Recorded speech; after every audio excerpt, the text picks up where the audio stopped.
Hi, I am Cesar Santos. Today I'm going to talk about the process I used to paint this portrait right here from the life model, my wife.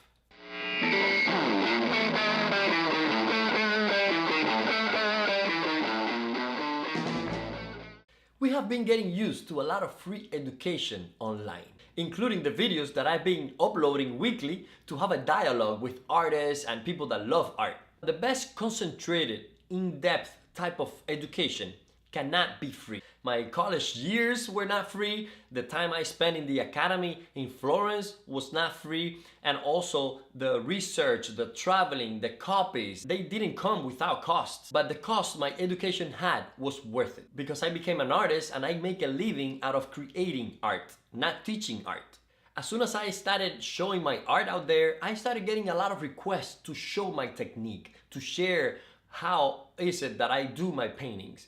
And I didn't have time to do workshops, and even when I did, it wasn't enough. More people wanted to know how I developed the painting. So I decided to dedicate some time to design a comprehensive video that will show my process of art and get together with a company that will know how to produce the video and make it a reality for anyone out there that would like to know my secrets of portrait painting.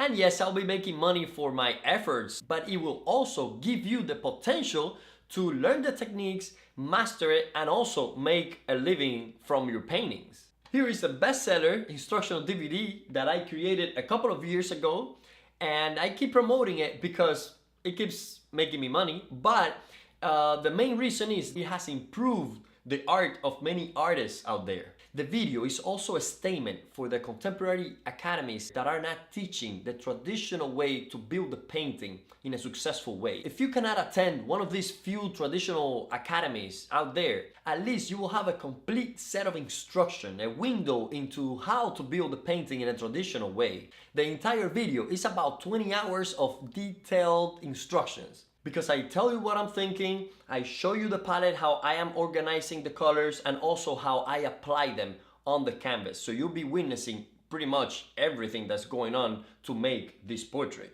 For this portrait, I prepare a ground color that you see in the bottom here, and I use titanium white, raw umber, and a little bit of light red to mix it into a middle value. This ground color will be a good setup for the flesh colors. When that ground color was dry, I started measuring and doing my initial sketch construct with the pan pastel. The pan pastel comes with the holder and the little sponge that you put on top, and the powder. I use the raw umber color, and all you have to do is kind of pick it up from here and do some marks on the canvas. But for the video, I decided to use my palette knife instead of this weird blue thing. So all I had to do was to change it and put the little spongy thing on my palette knife, and I had a more cool, artistic, organic instrument. I will put the link to the pan pastel and also the colors I used in the description below, so check it out if you want to buy it and experiment. I go over the system I used to find the features and the placement of the portrait. I also talk about some principles of art as I draw. Let me share a couple of minutes to show you the process. Here I am drawing a more articulated revision with a carbon pencil. This change of direction in the jaw, right under the ear, it's aligned with the lines of the mouth, with the center of the mouth. So it goes around, and that's when I change of direction, and here change of direction. Remember, you have to go around it, not in a straight way, but around the form, going down here and down there. Those are landmarks. Remember the bottom of the ear with the bottom of the nose, same idea.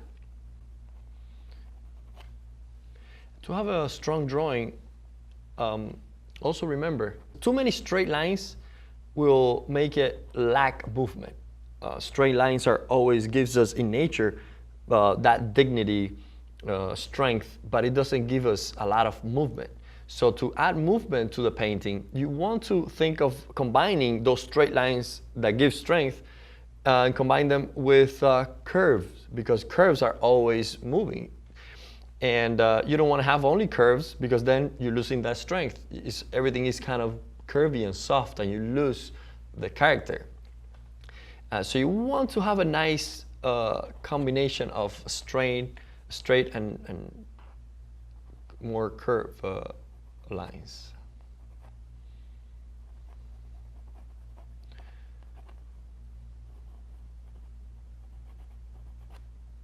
Okay. There are things that you have to represent, and there are things that you imitate. For instance, she's in front of me, and I am imitating the shape of her eyes. I'm imitating the nose. I'm imitating the skin, the shape of the head. That's what I'm imitating. I cannot imitate the hair because it keeps moving. So you have to kind of give the impression of hair. And that is, it's like painting clouds, for instance. You don't copy each cloud. The same thing happens in this case with the hair or drapery. You just represent them so they feel like hair. All right, I'm gonna give it a try and go to the next step. I just drew on the canvas, and just by touching it, I can remove the charcoal, especially the raw umber charcoal that I added there. So what I'm gonna do is get a fixative spray, and I'm gonna spray the drawing so that it doesn't move when I paint, because if I put paint on top of this as it is now, it's just gonna move the drawing around and it's not gonna be useful. After a detailed explanation of the drawing stage, I set up the palette and go over the colors I use and how I go about in applying those colors for the dead coloring stage. I set my palette, my instrument here, I set it to what I'm gonna be working on this particular day or sitting. I don't wanna put here blues, greens. The reason is that, remember when I started drawing, it was very simple, circle, mark, lines, and I developed from simple to complex the drawing. Well, I want to do the same, I want to have the same attitude with painting. This stage is just to have a value and a general local color for the painting. All I need is 1, 2, 3, 4, 5, 6 colors, including those 2 grays, black and white. We get the white, which is the first one here, and add it here. We get a little bit of the light red and mix it into it. It's a little bit on the pink side, so I'm just gonna get a little bit of yellow and add it to it. I'm actually gonna show you how I got the second one. So I get the same base, always this, plus light red, the base color, and a little bit of yellow. You wanna make sure you tone that down. So what I'm gonna do is add a little bit more white, and I'm gonna add a touch of raw umber. And I'm gonna use my flesh color here that I mixed in the lights. It's better if you have a clean value so that your next sitting, when it's dry, you can paint variations in it. You can decide what you do with the brush strokes and the brush marks. Normally, I follow the form. That's what I want to do. I like doing that. If I see the nose going up, I'm gonna go up and then across. I can go down like that too.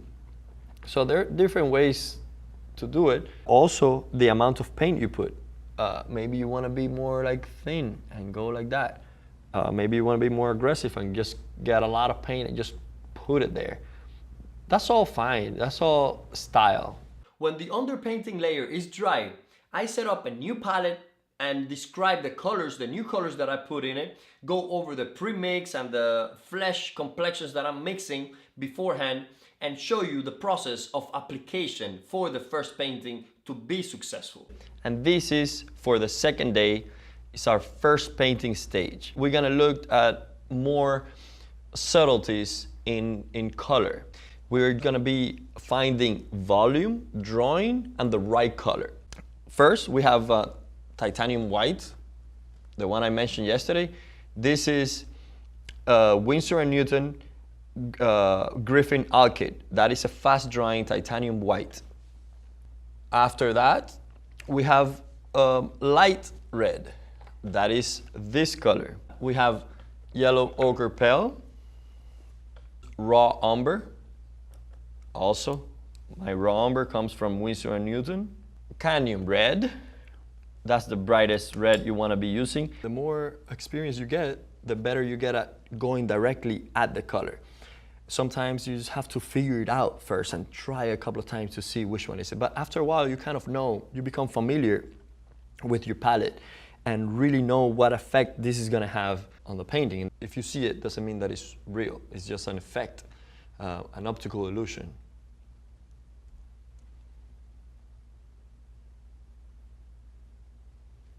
So that's conceptual art. The third and last layer is called the second painting stage. And this stage takes the most amount of time and dedication because you will be adjusting values, edges, toning, glazing, and describing the tactile values of the flesh, the hair, or any other material that you're depicting.